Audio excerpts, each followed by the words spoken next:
ইতিহাসের যে নষ্ট কীটেরা এই উবায়দুল কাদের এরা উত্তর দিবে। আমি দিব কেন? এরা উত্তর দিবে। আর উত্তর দিবে ইতিহাস যে যারা এটা ভাঙছে এরা ঠিক করছে না বেঠিক করছে। একটা লোকগুলি খাইয়া মরছে, সব তো পালাইছো, গেলে কেন? তবে ইতিহাস একদিন বিচার করবে যে বঙ্গবন্ধুর বাড়ি এই ধরনের করা ঠিক হয়েছে কিনা, কারা করছে এটা কিন্তু খুঁজে বাইর করবো। কিন্তু আস্তে এই যে বৈষম্য বিরোধী ছাত্র আন্দোলন যারা শহীদ মিনারে দাঁড়ায় বলে যে ইসলামী ছাত্র শিবির হইল 5ই আগস্টের বিপ্লবের ভ্যানগার্ড, এরা আজকে বলুক তো দেখি, আজকে ডাক দিক যে আমি মুক্তিযুদ্ধ মানি না, 71-এর মুক্তিযুদ্ধ এটা ছিল ভাইয়ে ভাইয়ে ঝগড়া, আমি 72-এর সংবিধান কি কবর দিয়া দিব। হ্যাঁ, যারা মুক্তিযুদ্ধের ডাক দিছিল নেতারা সব অপাংতেও এখন জিয়ারেও ধরছে। বিএনপি অনেক পরে বুঝছে। আমি প্রথম দিন বলছি, এটা আমি এখানে বলতে পারি কিন্তু বললে অসুন্দর হবে। আমি প্রথম দিন বলছি যারা শেখ মুজিবকে মুক্তিযুদ্ধের জন্য বকা দিছে 2 দিন পরে জিয়ারে বকা দিবে, দিছে কিনা আপনারা দেখেন। কারণ মুক্তিযুদ্ধ খালি শেখ মুজিব একা করছে বললে হবে না। শেখ মুজিব মুক্তিযুদ্ধে ছিলই না, শেখ মুজিব ছিল স্বাধীনতা সংগ্রামে। মুক্তিযুদ্ধ শুরু হলো 26শে মার্চ থেকে। কেন? স্বাধীনতার সংগ্রামটা ছিল জমিটা আমার, কিন্তু অন্যরা দখল করে রাখছে। আর মুক্তিযুদ্ধ ছিল সেই জমিটা আমার, যেটা CSRS, এইটাকে মুক্ত করার জন্য আমি অস্ত্র ধরছি। এটা হলো মুক্তিযুদ্ধ। সেই আন্দোলনের নেতা কারা? সেই আন্দোলনের নেতা, রাজনৈতিক নেতার নাম হলো সৈয়দ নজরুল তাজউদ্দিন, সামরিক নেতার নাম হলো general Osmani, Ziaur Rahman, C R Dutta, Abul Bashar, colonel Taher, Kazi Nuruzzaman, major Manzur, major Jalil. এরা হলো মুক্তিযুদ্ধের অস্ত্রধারী নেতা, যুদ্ধের নেতা। আর রাজনৈতিক নেতা হলো তাজউদ্দিন, সৈয়দ নজরুল, তারা মুজিবনগর সরকার। ইতিহাসে বাঙালি জাতির মধ্যে শেখ মুজিব নামটা যত বিশ্লেষণ, যত ইতিহাস করুক, যে যা করুক, শেখ মুজিবের নামটা ফাইনাল খেলার ক্যাপ্টেন হিসাবে 1 নম্বরে থাকবে, কেউ ফিরাইতে পারবে না। আর জিয়াউর রহমানের নামটা থাকবে major Zia, I do hereby declare the independence of Bangladesh. প্রথমে বলছে নিজের নামে, পরে বলছে on behalf of our great leader Bangabandhu Sheikh Mujibur Rahman. সেও উনি একটা সেঞ্চুরি মারছে। উসমানী সাহেব প্রধান সেনাপতি মুক্তিযুদ্ধের, Ziaur Rahman brigade commander, Zia Z force, Khaled Musharraf brigade commander K force, Shafiullah brigade commander S force. এগুলো জানতে হবে, বুঝতে হবে। বাংলাদেশে থাকতে হলে মুক্তিযুদ্ধ মাইনেই থাকতে হইব। কথাটা খুব ঠিক, কারণ মুক্তিযুদ্ধ বাদ দিলে তো বাংলাদেশ থাকে না। মুক্তিযুদ্ধ হলো বাংলাদেশের মা। আবারও বললাম, মুক্তিযুদ্ধ বাংলাদেশের মায়ের নাম। বাংলাদেশের মায়ের নাম হলো মুক্তিযুদ্ধ। মুক্তিযুদ্ধের পেট ছিঁড়াই বাংলাদেশ বেরিয়েছে। একদিনে 15,000 লোক মারছে বুড়িগঙ্গাতে, পাক বাহিনী গুলি করে। 15,000 বুড়িগঙ্গার লাল হয়ে গেছে। 10,000 লোক মারছে জিঞ্জিরাতে। 25,000 লোক মারা গেছে শুধু কেরানীগঞ্জে একদিনে। কি কয় কি না, এগুলো কি কয়? কাজে মুক্তিযুদ্ধ কি যারা না দেখছে, রং রং করে যারা কথা কয়, আমি সবাইকে হাসা হাসা কই, কিন্তু মনে এত কষ্ট হয়, আল্লাহ আমারে কেন বাঁচায় রাখছো তুমি, আমার মৃত্যু দাও না কেন? এগুলো তো আমার শোনার কথা না। মুক্তিযুদ্ধ নিয়ে প্রশ্ন, শেখ মুজিব নিয়ে প্রশ্ন থাকবে, নেতাদেরকে নিয়ে প্রশ্ন থাকবে, শাসন নিয়ে প্রশ্ন থাকবে, মুক্তিযুদ্ধ নিয়ে প্রশ্ন থাকবে কেন? 27শে মার্চ জিয়াউর রহমান সাহেব ঘোষণা দিয়েছে। ওই সময় 12 তাইলো করতে গিয়া কত তাড়াতাড়ি 12 এসে গেছিল। এগুলো তো ভারতটারে যেভাবে দেখানো হচ্ছে, এগুলো তো এক ধরনের অবিমৃষ্যকারিতা, একটা জাতির যে হীনমন্যতা। আবারও বললাম, এই সব ব্যাপারে ভালো কথা বললো, আমি যদি যত ভালো কথাই বলি ফজলুর রহমান এই তো ভারতের দালাল, হীনমন্যতা। জিয়াউর রহমান সাহেব কেন বলছে?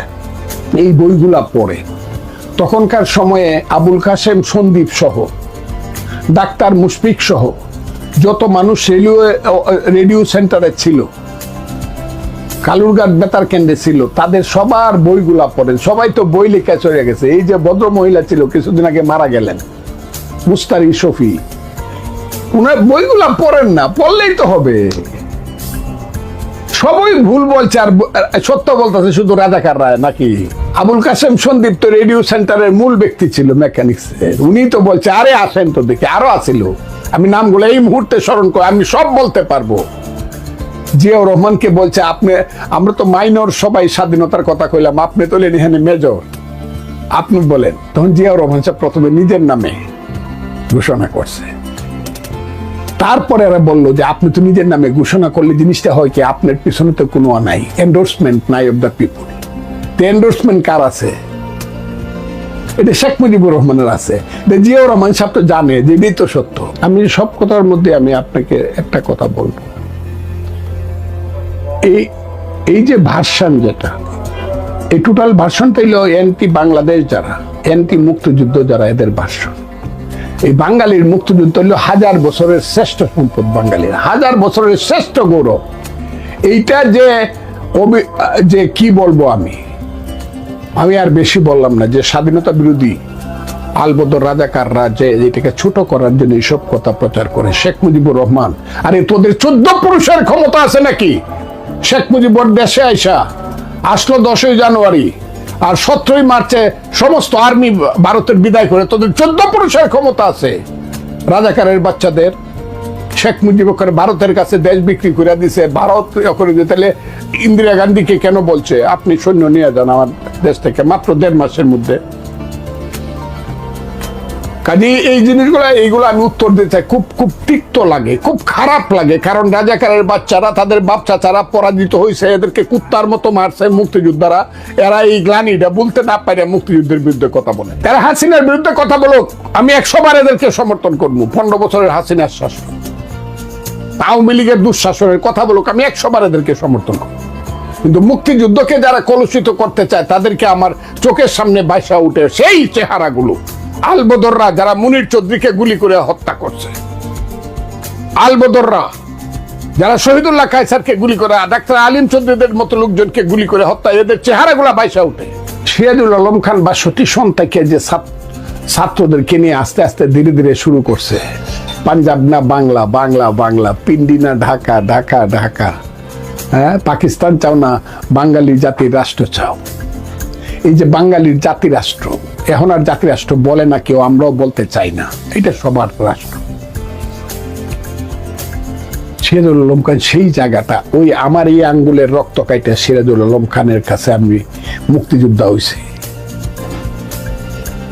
এটা 71 সনে না, 69-70 সনে 8000 মুক্তিযোদ্ধা ছিল বিএলএফ, বেঙ্গল লিবারেশন ফোর্স, পরে যেটার নাম হইল মুক্তিযুদ্ধ সহ মুজিব বাহিনী বলা হয়। কাজে সিরাজুল আলম খান এটার 1 নম্বর উদ্যোক্তা। আমি শেখ ফজলুল হক, মুনি, তুফাইল আহমদ, রাজ্জাক সাহেব ছোট করতে চাই না, কিন্তু সিরাজুল আলম খান এইটার ফিলোসোফার গাইড। অনেক গুণা স্লোগান, পতাকাটা কেমনে হইল? আমি যে রুমে থাকি ছিলাম 116 নম্বর ইকবাল হল, সেই হলে ডাক দিল, কিরে শিবনারায়ণ, কুমিল্লার শিবনারায়ণ দাস, পারবে না পতাকা? বলে লিডার আপনি, গুরু আপনি হুকুম দিলে আমি, দাদা আপনি হুকুম দিলে আমি পারবো। শিবনারায়ণ দাস সারা রাত্রে বাংলাদেশের পতাকা আসলো। এই লোকটা শেখ হাসিনার আমলে মারা গেল। এত অকৃতজ্ঞ এই মূর্খ আওয়ামী লীগাররা শিবনারায়ণ দাসের জন্য একটা শোক সভা করে নাই, সিরাজুল আলম খানের জন্য সুখ বার্তাও দেয় নাই। এরা এত কৃতজ্ঞ, এই কারণে এরা দেশ ছাড়তে হয়েছে। দেরাদুনে ভোর 5টার সময় পূর্ব দিকে সূর্য উঠতেছে, আর আমি গান গাইতেছি, আমার পিছনে শত শত আমার এই যে ফোর্স যারা আছে ট্রেনিং দিচ্ছি, চোখ বায়া বুক ভেসে যাচ্ছে পানিতে, 2 বার বুক ভাসছে প্রতিদিন সকালে এবং সন্ধ্যায়। পতাকা তুলছি এবং নামাইছি, আমার সোনার বাংলা আমি তোমায় ভালোবাসি। আমিও শুনছি তীরহারা এই ঢেউ সাগর পাড়ি দিব রে, আমিও শুনছি রবি ঠাকুর, নজরুলের বলো বীর বলো উন্নত মম শির, শির নেহারি আমারে নত শির, আমিও শুনছি মুক্তিযুদ্ধের গান গায়,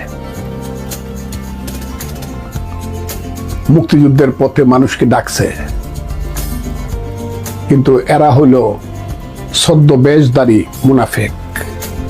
ফ্যাসিস্টের চেয়ে মুনাফেক কি খুব ভালো কিনা? ইসলাম কি বলে যে মৌলানা সাহেবরা যে প্রত্যেকদিন মাঠে মাঠে হাজারে হাজারে লাখে লাখে বক্তৃতা করেন, তাদেরকে আমি জিজ্ঞাসা করি কে বেশি খারাপ, ফেসিস্ট না মুনাফিক? না, এটা রাজাকার রায় কয়। আমি এটাই বললাম, পরিষ্কার ভাবে বলছি, রাজাকার রায় কয়, তবে যাদের পূর্বপুরুষ রাজাকার ছিল তারা কয়ে গেছে, এখন তাদের সন্তানেরা কয়। মুজিবনগর সরকারের কি ঘোষণা ছিল? সাম্যত, একই তো। এটার সঙ্গে গণতন্ত্র, সমাজতন্ত্র, ধর্মের জাতীয়বাদের পার্থক্য কি? এটা তো আরো বিবেশনটা আরো সঠিক হইল। ওইটাই তো ইলাবোরেশন করে এটা হয়েছে। ওই স্বাধীনতার যে ডিক্লারেশন বা প্রক্লেমেশন, এই তিনটা জিনিসকে এব্রিভিয়েশন করে গণতন্ত্র, সমাজতন্ত্র, ধর্মনিরপেক্ষ জাতীয়, এটার সাথে ওইটার কন্ট্রাডিকশনটা কি? কোন কন্ট্রাডিকশন আছে? এইগুলো হলো রাজাকাররা সংবিধানকে ছোট করার জন্য, মুক্তিযুদ্ধকে ছোট করার জন্য এইগুলা বলে রাজাকাররা। আমি আবারও বললাম, অথবা তাদের অধস্তন পুরুষেরা। বিএনপি তো কোনো গোপন পার্টি না, আন্ডারগ্রাউন্ড পার্টি না। কত 15 বছর বা 16 বছর, 17 বছর তার উপর দিয়ে যে অত্যাচারটা গেছে। এর আগে তো 5 বছর বিএনপি ক্ষমতায় ছিল। ক্ষমতায় থাকলে মানুষের জ্ঞান অর্জন করার খুব স্পৃহা বেশি থাকে না, ত্যাগ করার স্পৃহাও থাকে না। তাহলে 15 আর 16, 5 আর 16, 21 বছর যাবত তো বিএনপি জীবন, একটা হলো 5 বছর ক্ষমতায় ছিল আর 16 বছর ছিল জীবন মৃত্যুর মুখোমুখি। ওইখানে দাঁড়ায় খুব যে গোপনে গোপনে জামাতের মতো সংগঠন করা, এই ট্রেনিংটা বা এই কি বলবো, এই ধরনের একটা চিন্তাও বিএনপির মাথার মধ্যে আসে নাই বা আসবেও না কোনোদিন। কারণ বিএনপি ওপেন পার্টি, দিবালুকের মতো স্পষ্ট। আমি আমার কথা বলবো জনসভার মধ্যে, আমি আমার কথা বলবো কর্মী সভার মধ্যে, আমি আমার কথা বলবো মিছিলের মধ্যে। এই লো বিএনপি। আমি কেন দেখবো? আমি তো বিএনপির লোক। আমি তো চাইছি আওয়ামী লীগ জাগা, আওয়ামী লীগ ধ্বংস হয়ে যাক। আমি তো চাইছি হাসিনার নেতৃত্বের আওয়ামী লীগ। এই ধানমন্ডি ভাঙছে কেন? শেখ মুজিব কে এসে এখানে গুলি করছিল নাকি হাসিনা করছিল? এই উত্তরটা তো হাসিনা দিবে বা আওয়ামী লীগ দিবে। যে 32 নম্বর বাংলো কেন? ইতিহাসের যে নষ্ট কীটেরা, এই উবায়দুল কাদের এরা উত্তর দিবে। আমি দিব কেন? এরা উত্তর দিবে। আর উত্তর দিবে ইতিহাস, যে যারা এটা ভাঙছে এরা ঠিক করছে না বেঠিক করছে। একটা লোক গুলি খাইয়ে মরছে, সব তো পালাইছ, গেলে কেন? কাজে এই উত্তরটা আমি দেব না। তবে ইতিহাস একদিন বিচার করবে যে বঙ্গবন্ধুর বাড়ি এই ধরনের করা ঠিক হয়েছে কিনা, কারা করছে, এটা কিন্তু